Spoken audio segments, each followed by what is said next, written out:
할렐루야. 서로 축복하십니다. 감사합니다. 고맙습니다. 사랑합니다. 행복합니다. 우리가 성전이라고 하는 말과 그 다음에 회당이라고 하는 말을 그 역사하고 그리고 이제 구별을 좀 해야 할 필요가 있습니다. 이 성전이라고 하는 말을 쓸 때 이 회당이라고 하는 말은 이스라엘 백성들이 포로로 끌려간 이후에 나온 단어가 회당입니다. 그러니까 포로 이스라엘 백성들이 이제 아수르나 바벨론 그쪽으로 포로로 끌려가기 전에는 회당이라고 하는 말도 없었습니다. 오직 단 하나 성전밖에 없었습니다. 그래서 이제 성전이 예루살렘에 딱 하나밖에 없는 거죠. 하나밖에 없었고 그 회당에서 모든 것을 집례하는 중심에는 누가 있느냐면 제사장이 있습니다. 그리고 이 제사장이 하나님 앞에 바쳐지는 그 제사는 희생 제사입니다. 희생 제물이죠. 그거밖에 없는 거예요. 그래서 이제 만약에 하나님 앞에 나아가고 싶으면 무조건 성전으로 가야 돼. 그 어디에서도 제사를 드릴 수도 없고 개개인이 무슨 양을 잡고 그 다음에 염소를 잡아서 희생 제사 그건 법적으로 허가가 되지 않았습니다. 그러니까 이 성전을 중심으로 한 그 시대만 하더라도 철저하게 중앙 집권적인 체제입니다. 지방 분권적인 것은 꿈에도 상상할 수 없었고 오로지 예루살렘밖에 없어요. 오로지 예루살렘. 그래서 이제 예루살렘 중심으로 해서 성전이 솔로몬을 통해서 지어지게 되고 그 성전 중심으로 해서 그러니까 그들의 마음과 생각 속에서는 하나님은 성전에 계신다. 그 생각 속에 꽉 이렇게 고착화 되어져 있습니다. 이제 그게 한편으로 생각하면 그렇지. 하나님이 성전에 계시지. 여러분 이 교회 안에 주님이 계시잖아요. 그래서 주님의 몸이라고 그러잖아요. 그 의식과 그 생각은 맞는데 또 하나 뭐든지 그래요. 극단으로 치우치면 또 다른 한쪽이 무너지게 되어 있습니다. 이게 하나님이 성전에 계신다고 하는 의식과 믿음과 생각은 참 좋지만은 그게 너무나 강조하다가 보니까 하나님은 성전에만 계시는 분으로 제한시켜 버린 거예요. 마치 교회가 그리스도의 몸이라고 하는 것은 맞아요. 그런데 예수님은 교회에만 계시는 걸로 착각한단 말이죠. 그게 이제 이스라엘 역사 속에서 그대로 나타나게 됩니다. 근데 그들에게 심각한 문제가 생긴 것이 이 성전 자체가 무너져 버린 거예요.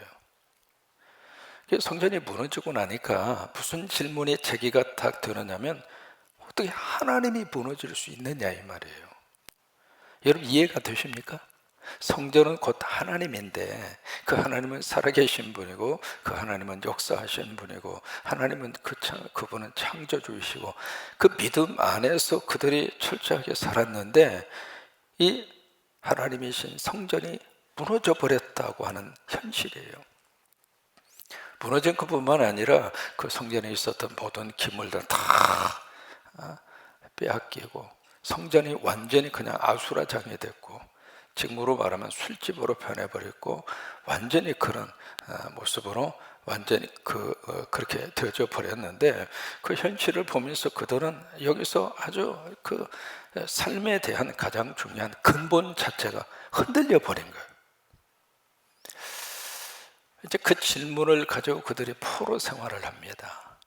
포로 생활을 하면서 성전은 못 가잖아요. 이미 수천 킬로 떨어진 곳에 붙들려서 노예 생활을 하고 있으니까 성전 갈 수가 없잖아요. 그래서 이제 나오는 것이 회당입니다. 회당은 어떤 특징을 가지고 있느냐면 유대인 남자 10명이면 어느 곳이든지 회당을 만들어요. 그리고 이 회당에서는 뭘 하는가? 여기서 제사를 드리고 희생 제물을 드리고 그것이 아니라 말씀을 교육하고 말씀을 배우고 말씀 중심 공동체예요. 여기에서 우리가 독특한 독특한 것을 가르쳐 주고 있습니다. 바로 뭐냐면 이 두 가지를 놓고 딱 봤을 때, 첫째, 접근성을 한번 생각을 해볼까요? 이 성전 중심의 시대였을 때에는 어느 곳에 있든지 예루살렘에 가야 돼요. 그러니까 다른 곳을 하다가도 무조건 예루살렘으로 가야 되고, 그러다 보니까 이 접근성 자체가 그렇게 원만하지가 못했던 거죠. 근데 회당은 동네에 있으니까, 그죠? 언제든지 갈 수 있는 거예요. 또 하나, 이 성전은 1년에 딱 3번밖에 못 갑니다. 6월절, 초막절, 7.7절. 그게 유대인의 3대 절기거든요.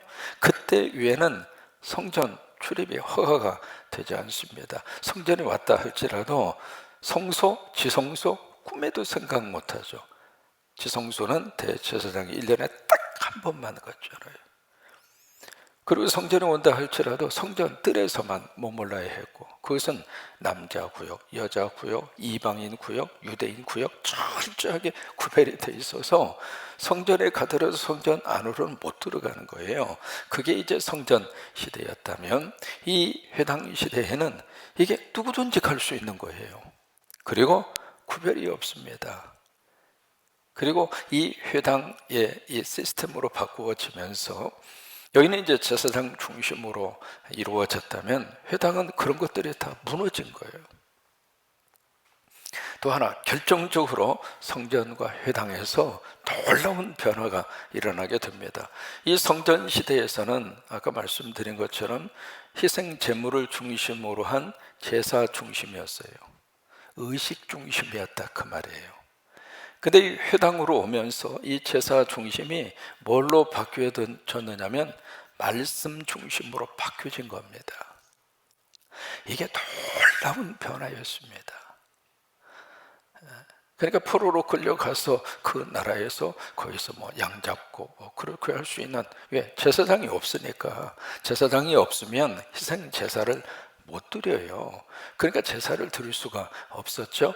이제 그런 환경에 의해서 자연스럽게 이것이 제사에서 말씀 중심의 신앙으로 바뀌어진 거예요.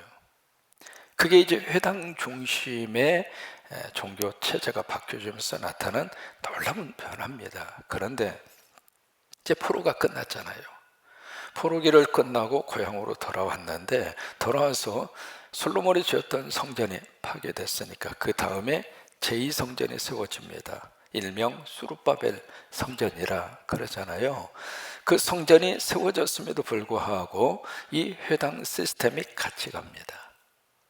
그러니까 성전과 회당 시스템이 동시에 함께 가는 거예요. 함께 가는데, 이 성전만 있을 때에는 다윗이 통치하던 그 당시에 인구가 과연 얼마나 됐을까? 다윗이 인구조사를 하고 그러잖아요. 성경에도 인구조사가 3번 기록이 되어져 있는데, 다윗을 통치할 때 그 당시에 인구가 얼마나 됐을까? 300만 명 정도 추산합니다. 그러니까 300만 명이 살고 있는데 그 300만 명이 딱 성전이 하나밖에 없는 거예요. 이제 그런 성전 중심의 신앙생활, 종교생활에서 이제는 철저하게 이 두 가지를 함께 가는 거예요. 성전에 모일 때는 모여서 함께 제사를 드리고, 예배 의식이 그렇게 이루어지고, 그 다음에 각자 삶의 자리로 돌아가서는 또 하나, 성전에 올 수 없을 때는 회당에서, 회당에서 말씀을 중심으로 한 그런 종교생활, 신앙생활이 이어지게 된 거예요. 이 전통이 언제까지 이루어지는가? 예수님 당시에도 이 두 개의 시스템이 같이 돌아갑니다. 성전, 그 다음에 회당, 이 두 가지가 같이 돌아가는 거예요. 지금 우리가 지금 완전히 뉴 노멀 시대라 그런 이야기를 지금 많이 듣고 있는데, 이 코로나로 인해서요, 지금 신앙생활 자체에 많은 패턴의 변화가 왔습니다. 전에는 철저하게 어떤 의미에서 성전 중심의 신앙생활, 그게 이제 우리들의 신앙생활의 중요한 하나의 중심이었습니다. 그냥 교회로 모이라고 하는 거예요. 교회 모여서 기도하고, 교회 모여서 찬송하고, 교회 모여서 예배 끝난 다음에 식사도 하고, 이게 지금 식당 올라간 지가 지금 얼마나 오래됐습니까? 지금 식당이 있는지 없는지조차도 모르시잖아요. 그게 이제 하나의 우리 신앙생활에 너무 귀한 하나의 중심이었습니다. 그런데 이 코로나가 그 자체를 정면으로 도전을 줬습니다. 모이는 모임의 자리를 피하는 것이 이제는 서로를 위한 그런 관계가 됐고, 그래서 이제 거리두기라고 하는 게 이제는 낯선 단어가 아니잖아요. 서로의 얼굴 보고 지금 반갑게 인사한 지가 벌써 지금 몇 해 년인가, 몇 해가 지났는가 싶을 정도로 이제는 마스크 쓰는 것이 자연스러운 삶의 현상이 됐고, 그래서 이게 지금 우리 신앙생활의 근본적인 것을 지금 흔들어 놓은 겁니다. 마치 성전이 무너진 것처럼. 그래서 성전 중심으로 신앙생활을 하시는 분들은, 교회 중심으로 신앙생활을 하시는 분들은 이 신앙 자체가 흔들렸습니다. 가고 싶어도 못 가고 갈 수도 없고, 그러다 보니까 이게 참 묘해요. 장작불 있잖아요. 장작불에 거기에 나무를 갖다가 얹으면 얹은 나무가 금방 타요. 왜? 거기에서 이제 같이 불이 붙으니까. 근데 이게 흩어지잖아요. 그러면 장작불은 금방 꺼지는 거하고 똑같은 거예요.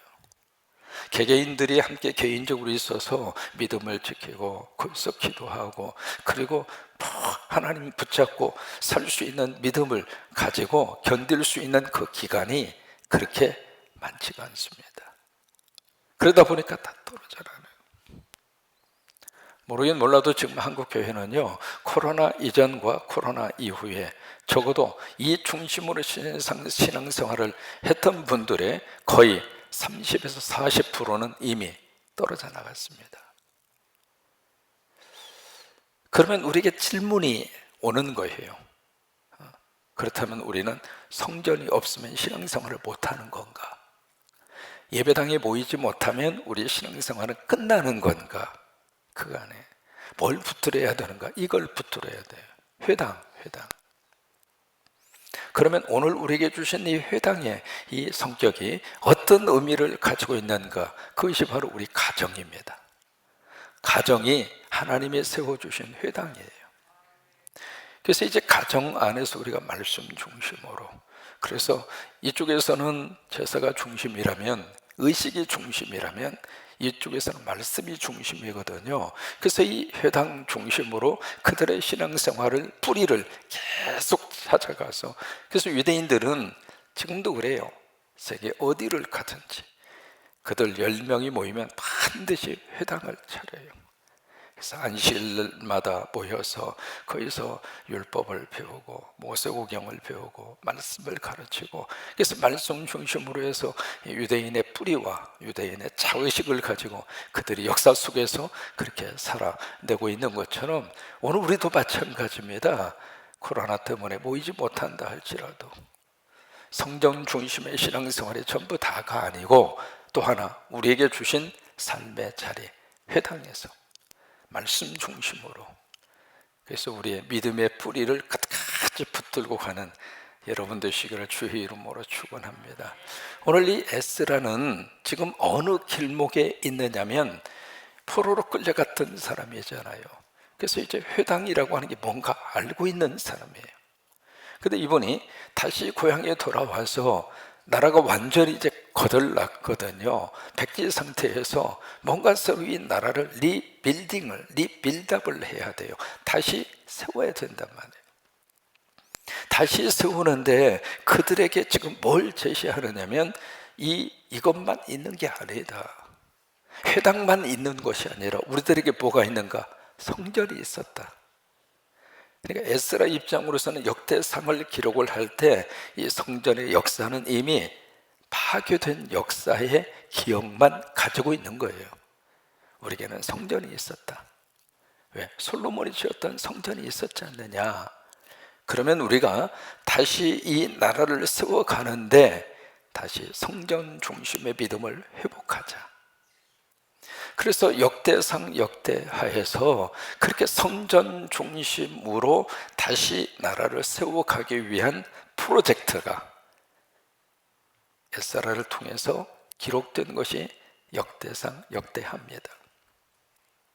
이제 그 과정 속에서 이 성전 문제를 들여다봐야 할 필요가 있습니다.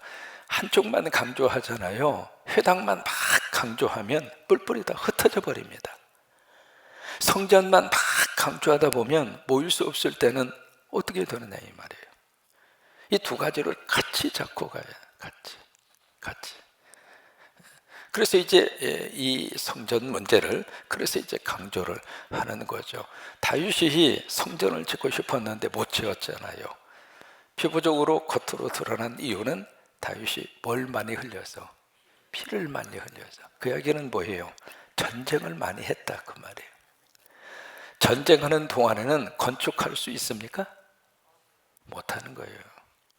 그러니까 피를 많이 흘렸다고 하는 것은 다윗이 이 나라를 통일 왕국을 탁 형성을 하고 그러고 나서 이 나라가 하나님의 복을 받아서 이 나라가 막 치고 올라가는 거예요.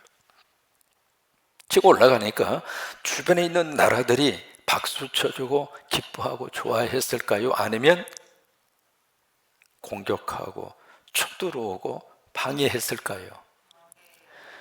과거나 지금이나 세상사는 똑같아요.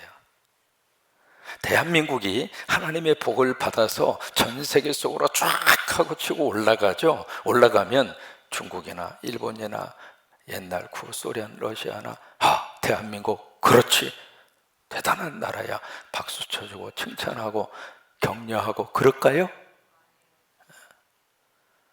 국제사회 질서라고 하는 것은 옛날이나 지금이나 똑같아요. 그래서 우리 대한민국 사람들끼리만이라도 하나가 돼야 돼요. 우리나라를 정말로 마음을 다해서 도와줄 수 있는 나라가 과연 누구일까? 그러니까 이 다윗도 마찬가지거든요. 이제 나라를 막 건설하는데 이게 가서 전쟁할 때마다 하나님이 도와주셔서 승리하고 여기 가서 전쟁할 때마다 하나님이 도와주셔서 승리하고 그러니까 이게 서로 다윗을 중심으로 한 유다 이 이스라엘 나라가 너무 잘 나가거든. 잘 나가니까 주변에 에돔이나 모압이나 다메섹이나 이게 배가 아파서 볼 수가 없는 거예요. 그러니까 어느 한 나라가요 강대국이 탁 하고 등장하면 이쪽에 내가 힘이 있다고 생각하는 그 나라의 사람들이 두고 못 보는 거예요. 중국하고 미국이 왜 그렇게 으르렁댑니까? 그러니까 이제 그게 바로 힘의 세상입니다. 힘 있는 자가 힘 없는 자를 누르는 그런, 그래서 잡아 먹으려고 그러고 빼앗으려고 그러고. 지금 이제 우크라이나하고 러시아하고 지금 첨예한 대립이 계속되고 있고 크림반도에 있었던 군인들 좀 다시 원래 부대로 복귀시켰다고 그러고 미국에서는 믿을 수가 없다. 증거를 보여라. 푸틴은 우리가 그쪽으로 복귀를 시켰다. 그러면서 지금 계속 긴장 관계가 이어지고 있잖아요. 근데 이 러시아하고 우크라이나 이 사태가요 보통 문제가 아닙니다. 왜냐하면 지금 세계 1차, 2차 대전이 끝나고 나서 지금까지 그렇게 많은 군대를 동원시킨 적이 없습니다. 이번이 처음이에요. 2차 대전 끝나고 나서 그렇게 많은 군대를 동원시킨 게 처음이에요. 또 하나는 2차 세계대전이 끝나면서 국제 질서가 그때 다 협약을 통해서 다 정리가 된 거예요. 아무리 힘 있는 나라라 할지라도 주권국인 힘 없는 나라를 가서 빼앗아 먹는 정글과 같은 세상은 만들지 말자. 그게 2차 대전 끝나고 나서 전 세계의 지도자들이 모여서 약속한 거예요. 주권국은 주권국의 고유의 그 권리를 인정해 주자. 그 전에는 말이죠, 힘 있는 자가 힘 없는 나라 가서 꿀꺽 삼켜 먹어도 괜찮은 그런 분위기였어요. 그래서 일본에 와서 이 나라 와서 먹은 거 아닙니까? 대한민국 요면이 독립국이고 주권국인데 와가지고 와서 꿀꺽 삼켜 먹었잖아요. 그게 이제 그 당시에 세계적인 세계사의 그런 모습이었는데 2차 대전 이후에는 우리 그러지 말자. 너는 너대로 살고 이쪽은 이쪽대로 살고 힘 있다고 쳐들어오지 말고. 근데 그것을 깨려고 하는 사람이 지금 러시아 푸틴입니다. 내가 힘이 있으니까 우크라이나 내 손아귀에 집어넣겠다. 근데 이쪽에 91년도에 독립을 했잖아요. 근데 이 우크라이나 입장, 그 다음에 이쪽에 서방세계 입장으로서는 우크라이나를 러시아가 먹어버리면 중국이 대만 안 먹겠습니까? 같은 논리로 가서 치고 들어가는 거죠. 그러면 세계 질서는 깨져버리는 거예요.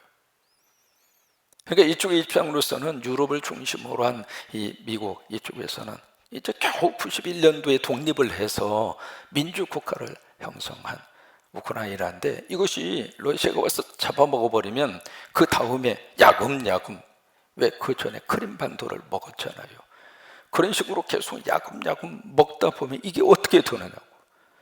그래서 이건 안 된다. 그래서 우크라이나를 나토에 가입시키려고 하고, 그래서 이제 계속 이 대립이 일어나고 있잖아요. 그러니까 성경을 읽으면서 그 시절이나 지금이나 사람은 사람이구나, 그 생각을 뼈저리게 할 수밖에 없어요.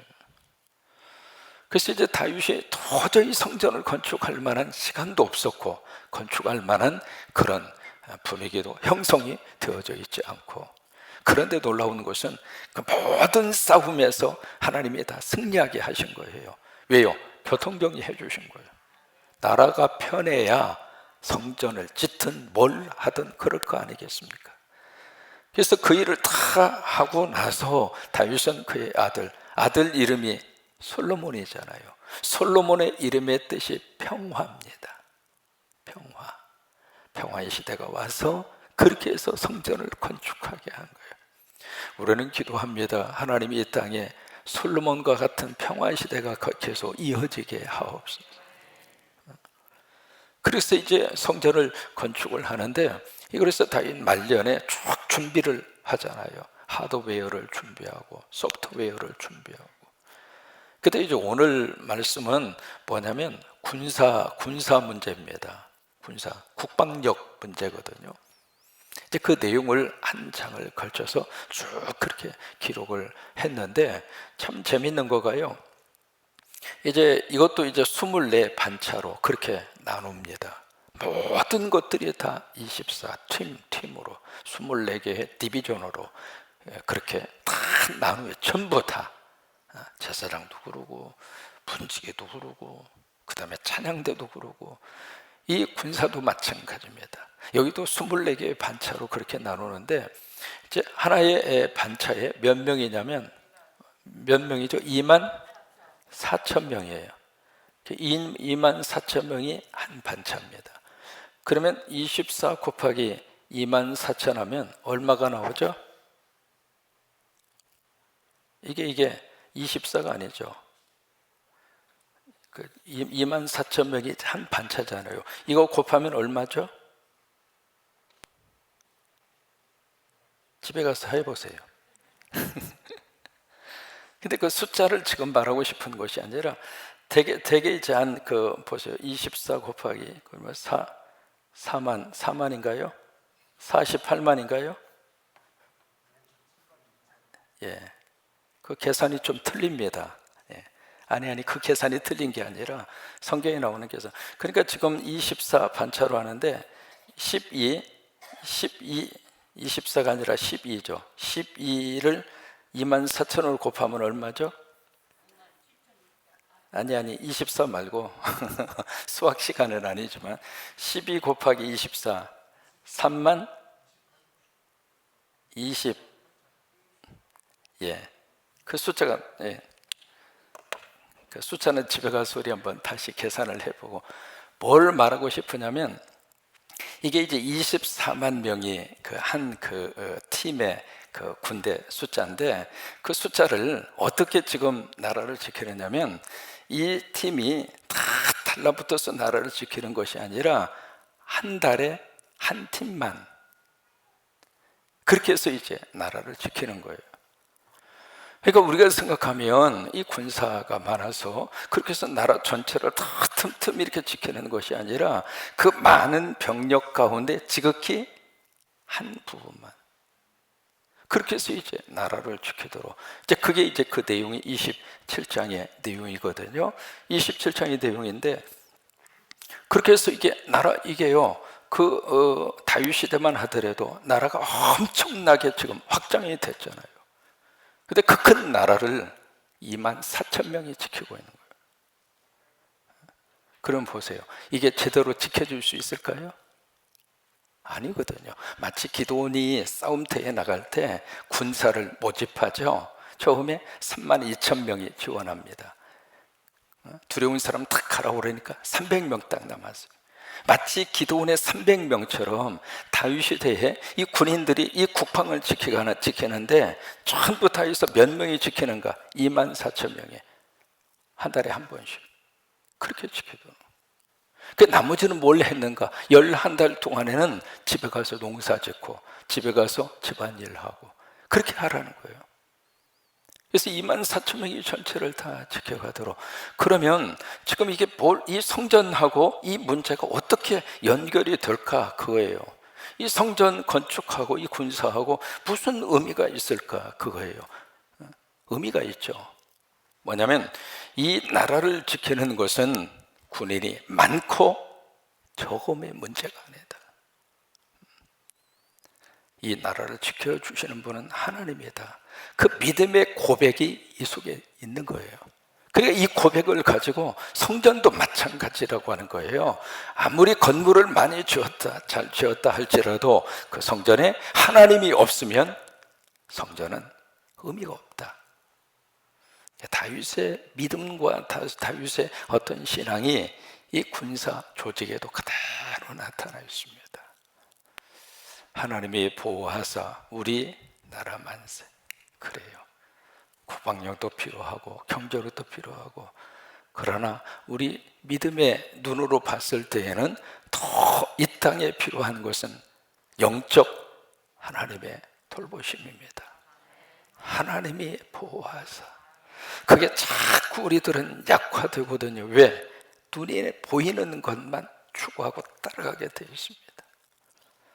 왜 북한이 가끔 밤 12시에 그 많은 사람들 동원해서 퍼레이드를 하고 무기를 보여주고, 왜 그래요? 우리 힘이 있다 이거예요. 그 모습을 보면서 그렇다면 우리는 당신들보다 더 강한 무기를 개발하고, 그렇게 해서 우리가 당신보다 힘이 있습니다. 이제 대한민국이 무기 수출 국가가 됐다고 하는 것 여러분 기억하시죠? 대한민국 이제는요, 전 세계 앞에 무기 수출을 하는 국가가 됐습니다. 어떻게 보면 그 정도로 우리나라가 힘이 있어서 좋다, 그 생각이 들기도 하고, 또 한편 생각하면 우리도 무기 개발에 얼마나 많은 투자를 지금 하고 있는가. 필요하죠. 그러나 또 하나 필요한 게 있습니다. 하나님의 도우심입니다. 그거 놓치면 안 됩니다. 자꾸 눈에 보이는 곳으로만 쫓아가다 보면, 다윗은 그런 의미에서 이 군대 조직 문제를 여기다가 다루면서 그의 아들 솔로몬에게 그것을 심어주고 싶었던 것 같아요. 이게 이제 전체 군인의 숫자를 계산하면 38,800명입니다. 38만 8천 명이에요. 전체 군대 숫자가. 근데 그 가운데 나라를 지키는 사람은 2만 4천 명만 하게 해라. 나머지는 다 가정으로 보내고. 고대 사회에서요, 가장 많이 힘든 것이 두 가지예요. 첫째는 세금이고, 두 번째는 노동력 착취입니다. 그래서 정상적인 생활을 못했어요. 세금으로 뜯어가고 노동력으로 뜯어가고, 그렇게 해서 사람이 살 수가 없는 그런 것이 고대 사회였었는데, 그 속에서 다윗은 우리는 그렇게 하지 말자. 이 나라를 지키시는 분은 하나님이시다. 성전을 짓는 것도 중요하지만 성전의 가장 중요한 가치는 그 성전에 하나님이 계시는가, 하나님이 계시는가, 그것을 물어라. 그래, 그걸 이제 그의 아들 솔로몬에게 그렇게 영적으로 이 시스템을 통해서 다윗이 이야기를 해주고 있는 거죠. 오늘 하루도 하나님 우리와 함께 하시고 하나님이 이 나라와 함께 하시고 하나님의 전 세계 가운데 긍휼을 베풀어 주셔서 하나님의 역사하심과 은혜가 넘치기를 주의 이름으로 축원합니다.